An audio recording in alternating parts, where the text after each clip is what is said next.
Hello hi నమస్తే అండి, ఎలా ఉన్నారు అందరూ? ఈరోజు నేను ఒక simple summer vacation look create చేయబోతున్నానండి. నేను ఈ ఫుల్ లెంత్ డ్రెస్ తీసుకున్నాను. చూడండి, ఇది ఫుల్ లెంత్. ఈ డ్రెస్ తీసుకున్నాను. దీని హ్యాండ్స్ వచ్చి స్లీవ్లెస్ బట్ హాఫ్ ఫ్రిల్స్ లాగా వచ్చాయి. చూడండి, ఇక్కడ ఫ్రిల్స్ లాగా వచ్చాయి. ఇదేమో హై నెక్. ప్రింట్ వచ్చేసరికి ఇది ఫ్లోరల్ ప్రింట్ అండి. And coming to the accessories, ఇవి చూడండి, ఇది హ్యాండ్ కఫ్ లాగా ఇది వాడానండి.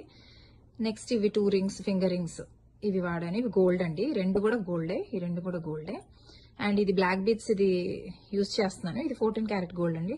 యాక్చువల్గా ఈ బ్లాక్ బీడ్స్ కనిపించవు ఎందుకంటే హై నెక్ వచ్చింది కాబట్టి, బట్ ఇది నేను వేసుకున్నానని మీకు చూపిస్తున్నానండి. అండ్ ఇవి చూడండి, ఇయర్ రింగ్స్. ఇవి కూడా చాలా సింపుల్ ఇయర్ రింగ్స్. ఒక 3 హాఫ్ హూప్స్ లాగా వచ్చాయి. చూడండి, హాఫ్ హూప్ లాగా ఉంది. ఇది 3 వచ్చాయండి. అండ్ ఈ రెడ్ క్యాప్ యూజ్ చేశానండి. లుక్ క్రియేట్ చేశానండి. అది లాస్ట్ లో మీకు ఒక చిన్న క్లిప్ యాడ్ చేస్తాను, చూడండి. ఓకేనా? థ్యాంక్ యూ అండి, బాయ్ బాయ్.